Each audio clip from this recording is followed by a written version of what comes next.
পরম প্রেমময়, আনন্দময়, অমৃতময় বিগ্রহ, অখণ্ড ব্রহ্মাণ্ড নায়ক, পরতত্ত্ব সীমা,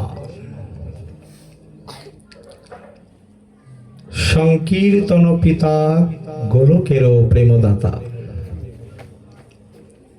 অবতার অবদান শিরোমণি, আমাদের একমাত্র আশ্রয় গতি, পতিত পাবন, অখিলেশ্বর শ্রী শ্রীকৃষ্ণ চৈতন্য মহাপ্রভুর অশেষ বিশেষ কৃপায় পতিত পাবন, পতিত তারণ, পতিত উদ্ধারণ, প্রেমচাঁদ দয়াল শ্রীমন নিত্যানন্দ প্রভুর অহৈতুকী অনুকম্পায়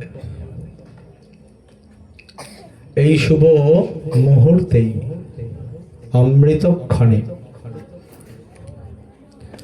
মহেন্দ্রক্ষণে নিত্যধামগত পিতৃদেবের আত্মিক মঙ্গল কামনায়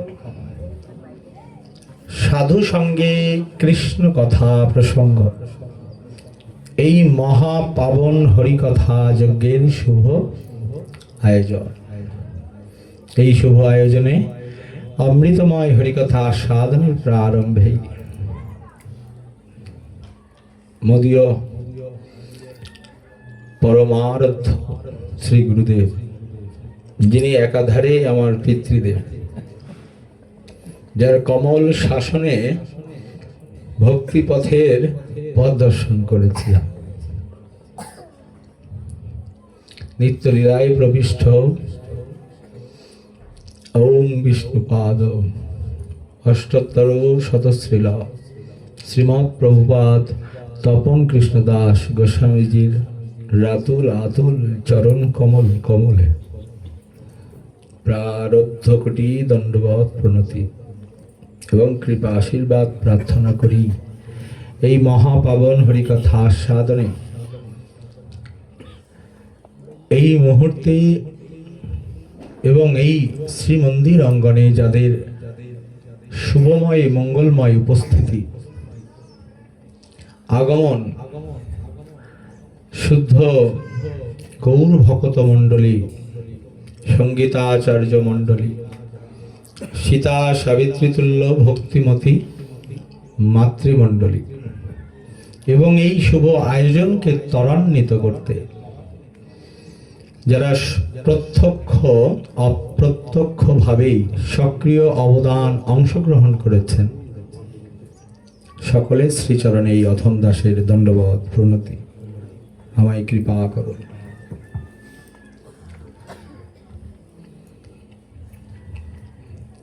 অমৃতময় হরিকথা কীর্তন করছিল আমাদের শ্রীপাদ গোপাল কৃষ্ণ গোস্বামীজি। দেখুন, হরিকথা যেভাবেই কীর্তিত হোক, কান খোলা রাখুন, যেন হরিকথা শুনতে বসে সংসারের কোলাহল কানে না আসে। কারণ সংসারের কোলাহল কানে থাকলে সত্য কথা কানে যেতে চায় না। কারো হৃদয়ে দাও দাও হয়, আর কারো হাত পেতে দাও দাও হয়। কেউ হৃদয়ে জ্বলে পুড়ে মরছে, আর কেউ হাত পেতে চাই চাই করছে। বলছে সেই কোলাহলের মধ্যে না সত্য কথা কানে যেতে চায় না। আমরা সবাই এখানে একত্রিত হতে পেরেছি, শাস্ত্র তো তাই বর্ণনা করে যে এই সকল ভক্তদের পূর্বজন্মের মঙ্গল কর্ম ছিল, সুকৃতি ছিল, মঙ্গল ভাবনা ছিল। জগতের উন্নতি করা যায় এই কি লক্ষ্যে, সেই উদ্দেশ্যে তার কর্ম ছিল। এজন্যই তো এই পরম পাবন হরিকথা সাধনের এই পরম মুহূর্তে আমরা সবাই একত্রিত হতে পেরেছি কৃষ্ণ কথা সাধন করবার নিমিত্তে। হরিকথা কীর্তন যিনি করছিলেন পূর্বাকার ছোট ভাই হলেও ব্যাসাসনে যিনি বসেন, তাকে তো অন্তর থেকে প্রণাম জানাতে হয়। তাই সেই যিনি কীর্তন করছিলেন, আমার ভাই, বয়সে ছোট হলে জ্ঞানে কেউ কম হয় না। আমরা অনেক সময় সন্তানকে জোর করে শিক্ষা দিই না? তখন সন্তান কি করে, যে বন্ধুর মতো যদি আমার সাথে ব্যবহার না করো তবে আমি বাইরে বন্ধু খোঁজ করতে যাব। আমার সন্তানকে যখন অতিরিক্ত শাসন করব, তখন সে সুখ খোঁজ করতে যাবে, আর সুখ খোঁজ করতে গেলে বাইরে বন্ধু খোঁজ করতে যাবে। কারণ আমার পরিবারে তো আর বন্ধু নেই, আছে? আমার বাবা সারাদিন আমায় শাসন করে, আমার মা আমারে সারাদিন শাসন করে, তাহলে বন্ধু পাবো কই? তাই বাইরে চলে যায় বন্ধু খোঁজ করতে। আর সেই বন্ধু যদি অসৎ হয়, সেই সন্তানের ভবিষ্যৎ। তাই বন্ধুর মতো করে থাকতে হবে, সম্পর্ক স্থাপন হবে, তার মধ্যে বন্ধুত্বের মতো করে মলিনতা থাকবে, সরলতা থাকবে। আর এই সরলতায় একদিন আমাকে মঙ্গল কাজ করতে সহযোগিতা করবে। গুড প্র্যাকটিস, বহুদিনের গুড প্র্যাকটিস একদিন ভালো কর্ম করতে আপনাকে সহযোগিতা করবে। আমাকে যেহেতু বলা হয়েছে নির্জানের কথা, আমরা একটু নির্জান শ্রবণ করব। তার আগে তো গোবিন্দ সেবার জন্য নিজেকে একটু বিলিয়ে দেব। সুযোগ আছে না গোবিন্দ সেবার জন্য? আছে? গোবিন্দ সেবা কি শুধু ঠাকুর ঘরেই হয়? এই যে আপনারা এই শুভ আয়োজনে এসেছেন, যদি কেউ বসতেও দেয় তবে সেই গোবিন্দ সেবার মতো করেই একই কাজ করল। এই অনুষ্ঠানকে সাফল্যমণ্ডিত রূপ দান করতে সক্রিয় অংশগ্রহণ করলো, এটাও গোবিন্দ সেবা। আবার এই অনুষ্ঠানে এসে মায়েরা উলুধ্বনি দিল, তাও গোবিন্দ সেবা। হাতখানি বসে আছে, করতালির মাধ্যমে গোবিন্দ কীর্তনে করতালি সেবা করলাম, তা বলছে সেটাও সুযোগ অনেক আছে, আপনাকে সেটাকে ধরতে হবে, ধারণ করতে হবে। ধর্ম মানেই তো ধারণ করা, মানে আমরা ভুল ছিলাম, এখন সঠিক এসেছে। এবার পথটা যেন মিথ্যা না হয়, এবার রাস্তাটা যেন সুদৃঢ় হয়। এই জীবনের অপূর্ণতাই আমাদেরকে রোগ ব্যাধি সৃষ্টি করতে সহযোগিতা করে। এসেছি অল্প সময়ের জন্য, কিন্তু চাই সবকিছু। পরমায়ু দিয়েছে অল্প, কিন্তু আমার প্রয়োজন সব। আচ্ছা, যত জ্ঞান আছে এই জগতে, এই জ্ঞান কি আমরা সব আহরণ করতে পারবো এই জীবনে? তবে এই অপূর্ণতার কারণ কি? তা বলছে, তুমি তো সংসার আর ঘরের মধ্যে রচনা করনি, রচনা করেছো মাথার মধ্যে। সংসার কোথায় থাকে? বাড়িতে? সংসার থাকে মনের মধ্যে, সেখানেই রচনা করে ফেলেছে। আর সেখানে রচনা করে বাইরে যেমন সংসারে অর্থাৎ বাড়ির সম্মুখ ভাগে লেখা থাকে শান্তির নীড়, একটা সুন্দর বাড়ি রচনা করি না আমরা, তৈরি করি, অত বড় ছাদের নিচে আবার ছাদ দিই, অত বড় আকাশ, একটা ছাদ, আবার নিচে আবার ছাদ দিই, থাকতে পারি? বলছে না গো, এই সংসারটাকে মনের মধ্যেই পুষে ফেলেছে, কিন্তু আমাদের দায়িত্ব কর্ম এইগুলো হতে আবার দূরে সরে গেছে। শ্রীমদ্ ভাগবত গীতার প্রথম অধ্যায় থেকে যদি আপনি একটু একটু করে এগিয়ে যান শেষ অধ্যায় পর্যন্ত, তবে প্রথমেই একজন স্বার্থপর মানুষ জিজ্ঞাসা করছে, কুরুক্ষেত্রের যুদ্ধে আমার ছেলেরা আর পাণ্ডুর পুত্রেরা কেমন আছে? কে জিজ্ঞেস করেছিল? স্বার্থপর, তাই না? এবার যুদ্ধ শুরু হবে, শঙ্খমাদন হয়েছে, চতুর্দিকে শঙ্খ বাজছে। আমরাও একটু জয়ধ্বনি করি নাকি? যুদ্ধ শুরু করি।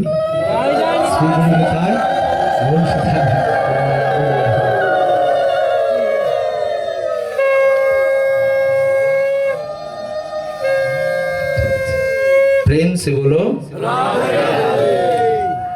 যুদ্ধের শুরুর আগে অর্জুনের ইচ্ছা হয়েছে কার সাথে যুদ্ধ করব।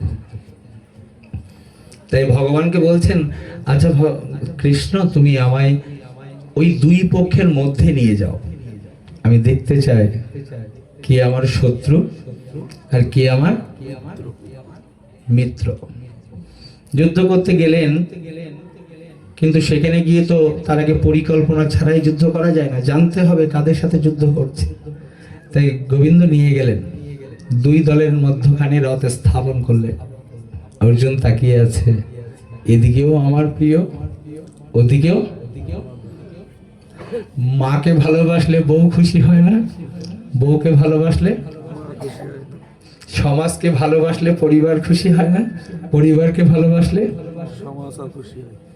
বিরোধ আছে, কর্তব্য করতে গেলেও বিরোধ আসে, কিন্তু আমার কর্তব্য থেকে তো আমি পিছাতে পারি না, আমাকে তো আমার কর্তব্য নিয়েই এগিয়ে যেতে হবে। অর্জুন এই দুই পক্ষকে দেখেই বসে বসে কান্না শুরু করেছে। সেখানে সঞ্জয় খুব সুন্দর করে কীর্তন করছেন, তম তথা কৃপয়াবিষ্টম অশ্রুপূর্ণাকুল ইক্ষলম বিশীদন্তম ইদম বাক্যম উবাচ মধুসূদন। সঞ্জয় বলছেন, দেখুন অর্জুনের চোখে জল দেখে ভগবান আর বসে থাকতে পারলেন না। অর্থাৎ কষ্ট মানেই গোবিন্দের কৃপা। আমি দুঃখ পাচ্ছি মানে গোবিন্দ আমায় কৃপা করে দুঃখ দিচ্ছে। কষ্ট পাওয়ার দুঃখ পাওয়া, তাহলে বুঝলেন তো, গোবিন্দ তুমি দুঃখ না দিলে তো তোমায় ডাকতে পারবো না, তুমি কৃপা করছো বলেই তো। শেষের দিনে মানুষের ভয় বলেই তো এখন থেকে হরিবোল বলে।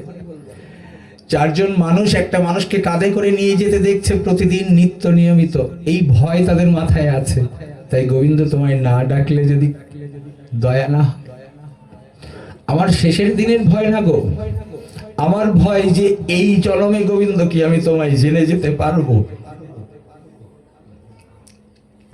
আমি তোমায় জানতে পারবো। আমি যদি এই জন্মেই মুক্ত না হলাম, তবে আগামী জন্ম পাবো আর না পাবো, এমন দেহ পাবো কি না পাবো। পশুদের না কণ্ঠস্বর নেই, শব্দ করে গোবিন্দ বলে হা গোবিন্দ মধুসূদন বলে ডাকতে পারে। পশুদের সমান্তরাল মেরুদণ্ড, আমাদের লম্ব মেরুদণ্ড। ঊর্ধ্ব আকাশে বাহু তুলে হা গোবিন্দ বিপদ ভঞ্জন মধুসূদন বলে একবার তার ডাকতে পারে। তাই বলছে, এত কৃপা করে রেখেছেন এই সুদুর্লভ মনুষ্য জনম, দেহ প্রাপ্ত তো তাকে ভজন করবার জন্য। তবে যদি এই পরমায়ু নিঃশেষ শেষ হয়ে যায় গোবিন্দ তোমার জানার আগে, এই দেহ আর পায় কি না পায়। তাই আমাদের নিশ্চিন্ত একটা তোমাকে করুণার লক্ষণ দেখাতে হবে। বসে বসে অর্জুন কাঁদছে, তবে তাকে তো নিশ্চিত একটা অভয় দান করতে হবে যে আমি আছি, অর্জুন তুমি এগিয়ে যাও। বলুন তো এখানে কজন আছি যে গোবিন্দকে বিশ্বাস করি অন্তর থেকে? আমি যদি বলি হাত তোলেন, কেউ হয়তো লজ্জায় তুলবে না, কিন্তু বুকে হাত দিয়ে বলুন তো, যে সংসারের কাছে সুখ চাইছেন সে সংসার আপনার কি দিয়েছে?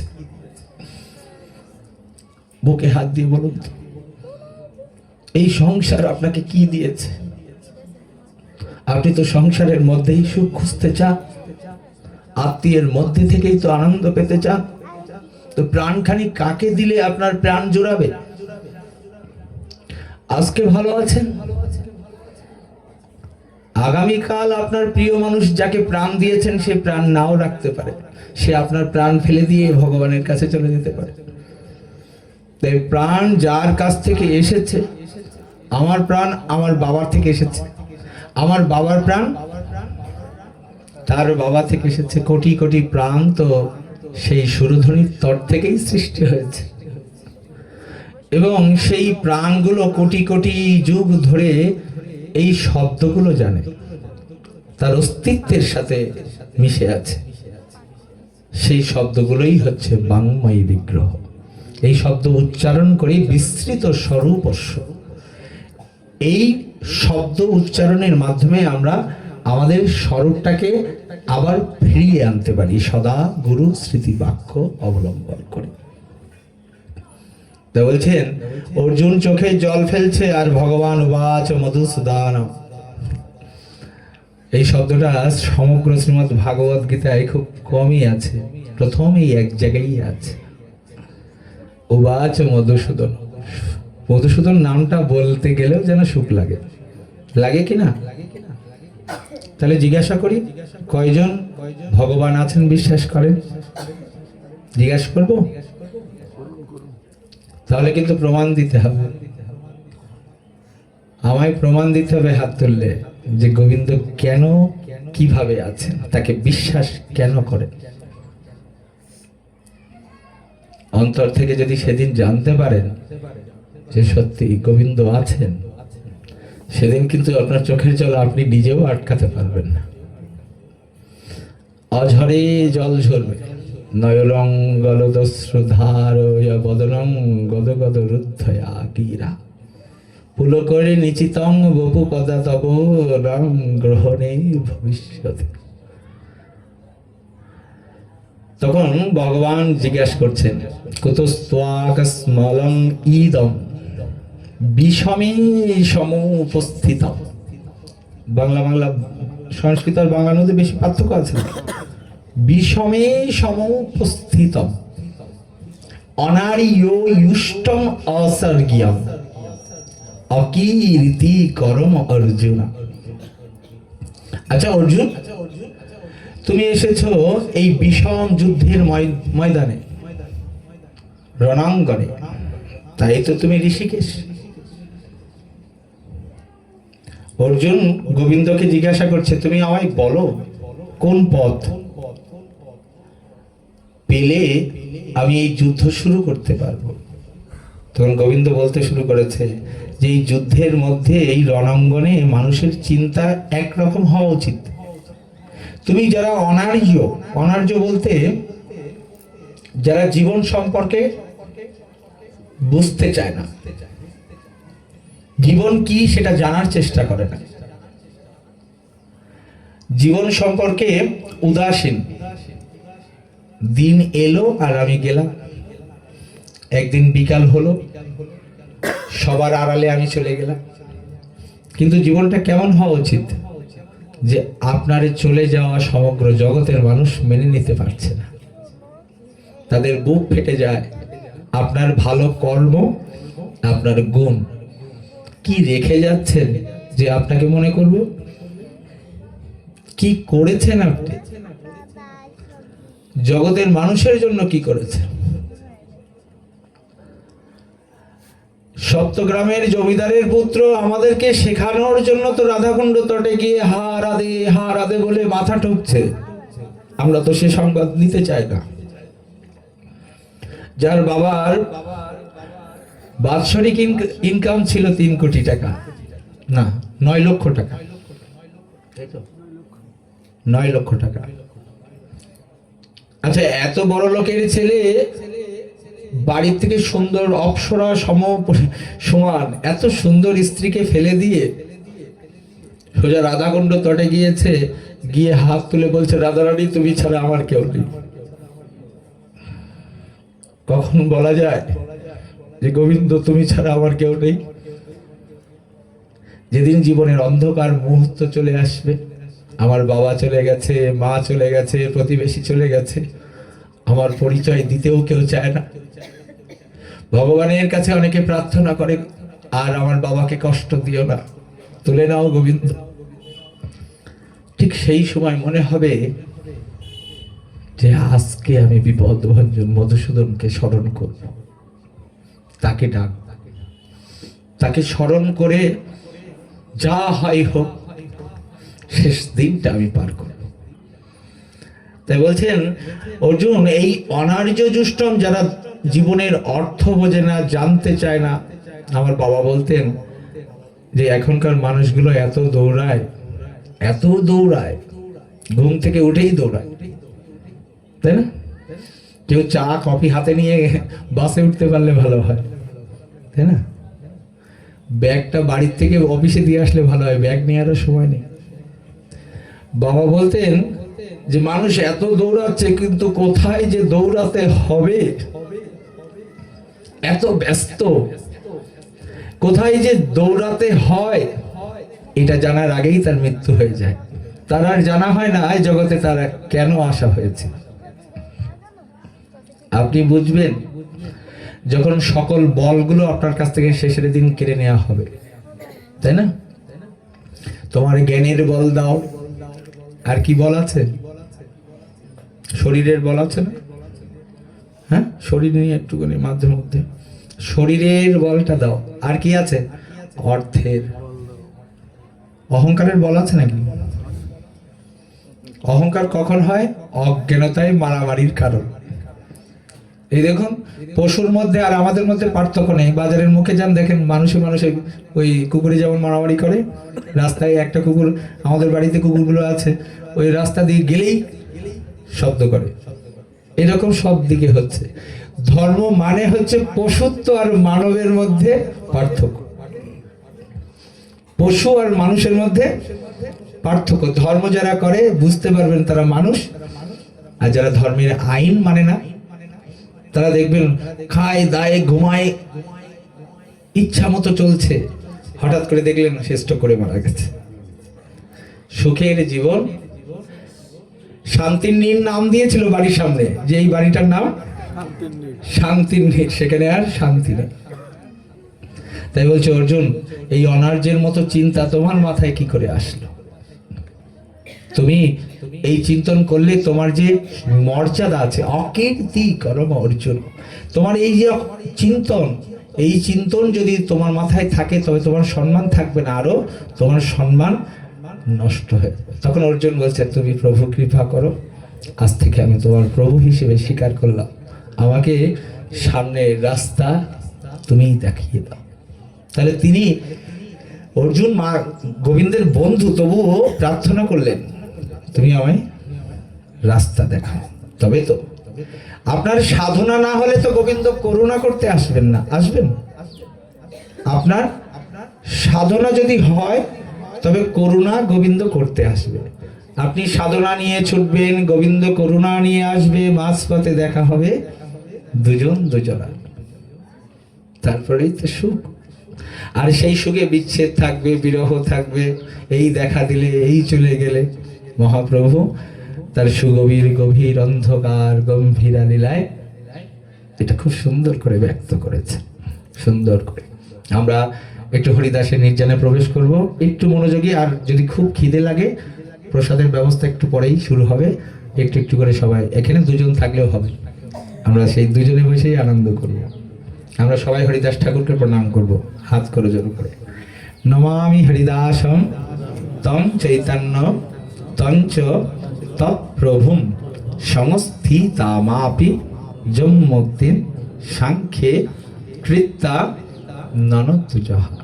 হে হরিদাস ঠাকুর, আপনার শ্রীচরণে প্রথমে প্রণাম জানাই, তারপরে প্রণাম জানাই আপনার প্রভু শ্রীমন মহাপ্রভুর রাতুল চরণ। তাহলে আগে প্রণাম করলাম কাকে?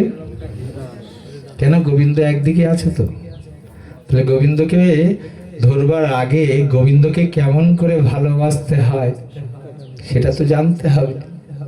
আর সেটা জানতে গেলে গোবিন্দের প্রিয় যারা, গোবিন্দকে যারা অন্তর থেকে ভালোবাসে, তাদের কৃষ্ণ ভক্ত অঙ্গ হেরি, কৃষ্ণ ভক্ত সঙ্গ করি, শ্রদ্ধান্বিত শ্রবণ কীর্তন অর্চন শরণ ধ্যান নবভক্তি, এই মহাজ্ঞান, এই ভক্তি পরমকার।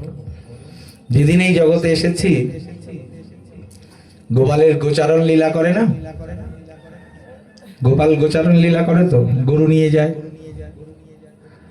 আমরা যেদিন জগতে এসেছি প্রাতকালীন সময়, মানে প্রাতকালীন সময় গোপাল আসে, ঘুম থেকে ওঠে, গোপাল আমাদেরকে নিয়ে সমগ্র বৃন্দাবন ঘুরে বেড়ায়। ঠিক আছে?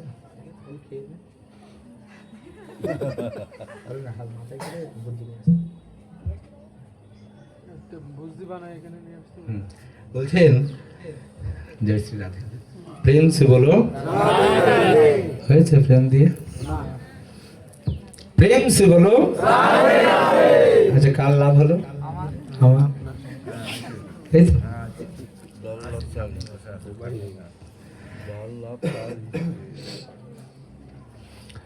দাসের অনুদাস হয়ে ভজন করতে হয়। এক এক লাভ দিয়ে তো আর পাঁচতলায় ওঠা যায় না। গোবিন্দ থাকে পাঁচতলার উপরে। আমাকে হরিদাস ঠাকুর না, আগে শ্রী গুরু চরণে উঠতে হবে। শ্রী গুরু চরণে প্রেম নিয়ে নিতাই নিতাই বলে ডাকলে তবে তো গৌর আসবে। গৌরের সাক্ষাৎ করুণা প্রাপ্ত হয়ে হা গৌর হা নিতাই বললেই তো ছয় গোস্বামীর চরণ আসবে। ছয় গোস্বামী শ্রীচরণে ভজন পূজন শিক্ষা, গুড প্র্যাকটিস, অভ্যাস, অনুশীলন, তবে তো নবদ্বীপের গঙ্গা যমুনায় রূপ নেবে, তাই না? নবদ্বীপের গঙ্গা তখন যমুনা, গঙ্গা যমুনা রূপে সম্মুখ ভাগে চলে আসে। তখন যমুনা, তুমি কি সেই যমুনা? এই যমুনাই তো সাক্ষী, সমগ্র কৃষ্ণের লীলা কথার মূল সাক্ষী। তাই আমাদেরকে অগ্রসর হতে হয় একটু একটু করে। কৃষ্ণ ভক্তের সঙ্গ করলাম, চন্দন গাছের পাশে তৃণলতা আছে, তৃণলতার শরীর থেকেও তো চন্দনের ঘ্রাণ আসে। সাধুর সঙ্গ করলে সাধুর গুণ বৈশিষ্ট্য প্রাপ্ত হওয়া যায়। জয় গৌর দেহ কৃষ্ণ স্বয়ং ভগবান, কৃপা করি দেহ প্রভু নিজ পদদান। জয় জয় শ্রী নিত্যানন্দ চৈতন্যের প্রাণ, তোমার চরণার বৃন্দে ভক্তি দেহ দান। জয় জয়াদ্বৈতাচার্য চৈতন্যের আর্য, সচরণে ভক্তি দেহ জয় জয়াদ্বৈতাচার্য। জয় জয় গৌর ভক্তগণ চৈতন্য যার প্রাণ, সব ভক্ত মিলি করি ভক্তি দেহ দান। এসব প্রসাদ লিখি চৈতন্য লীলাগুণ, জয়ছে তৈছে লিখি করি আপন শোধন। প্রসাদ পায় না খায়, কেন পায় আর কেন খায়?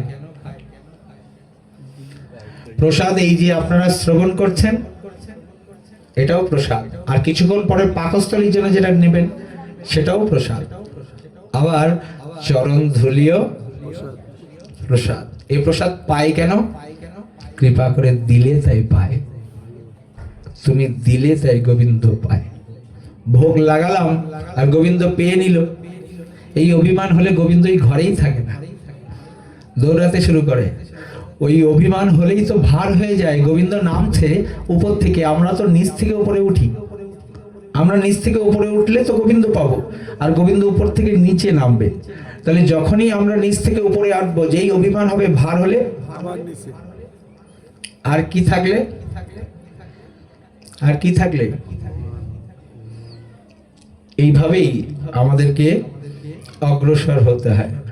সাধনা তো নিষ্ঠা দ্বারাই করতে হবে, কপটতা থাকবে না, অভিনয় থাকবে না। একেবারে গোবিন্দ অন্তর থেকে তোমায় দেখতে চায়, তোমায় বুঝতে চায়, তোমার অস্তিত্ব অনুভব করতে চায়। তোমার করুণা হলে তো তবে হবে। তাই প্রসাদ নিচ্ছে। এই মতো মহাপ্রভুর নীলাচলে বাস, ভক্ত সব সঙ্গ করি কীর্তন বিলাস। দিনে নিত্য কীর্তন আর ঈশ্বর দর্শন, রাত্রিতে রায় স্বরূপ শনে রস আস্বাদন।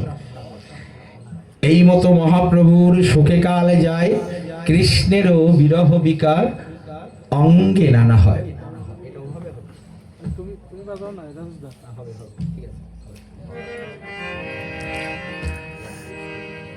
এরপরে বললেন, দিনে দিনে বাড়ে বিকার, রাত্রি অতিশয়, চিন্তা উদ্বেগ প্রলাপ আদি যত শাস্ত্র কয়। একদিন গোবিন্দ মহাপ্রসাদ লইয়া হরিদাসে দেখিতে গেলেন আনন্দিত হইয়া। দেখেন হরিদাস ঠাকুর করিয়াছেন শয়ন, মন্দ মন্দ করিতেছেন সংখ্যা সংকীর্তন। গোবিন্দ কহে, হরিদাস উঠো আসি করহ ভোজন। হরিদাস কহে, আজি আমি প্রভু করিব লঙ্ঘন। সংখ্যা সংকীর্তন নাহি পুরে, কেমনে খাইব? মহাপ্রসাদ আনিয়াছ প্রভু, কেমনে উপেক্ষিব? এত বলি মহাপ্রসাদ করিলা বন্দন, এক লঞ্চ লইয়া তার করিলা ভক্ষণ। আচ্ছা, শ্রী গুরুদেব সামনে আর গোবিন্দ এক পাশে, আপনি কাকে প্রণাম করবেন বলুন? গোবিন্দকে বিশ্বাস হয় না তো? একটা কথা বলি, 2013 সালে দেবাটার ইছামতি নদীতে বিজয় যে নৌকাগুলো নামে, সেই নৌকায় আমি গিয়েছিলাম। খুব দুরন্ত ছিলাম, বাবা শাসন করতো বলে দূরে দূরে থাকতাম। তাই চুরি করে নৌকায় উঠেছি। সেই নৌকায় অনেক মানুষ, এত দাপাদাপি হচ্ছে, ভয় পাচ্ছি বটে, কিন্তু আনন্দও হচ্ছে।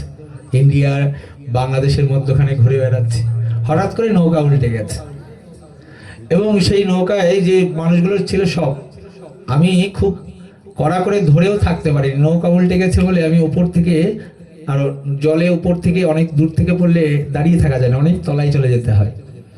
আমি গিয়েই খোঁজ করছি যে দমটা ছাড়তে পারছি না। খুব চেষ্টা, প্রাণের যে বাঁচার যে চেষ্টা, সেটা খুব চেষ্টা করছি।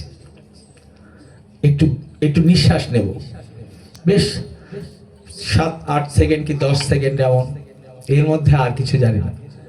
এরপরে আমার যখন জ্ঞান ফিরেছে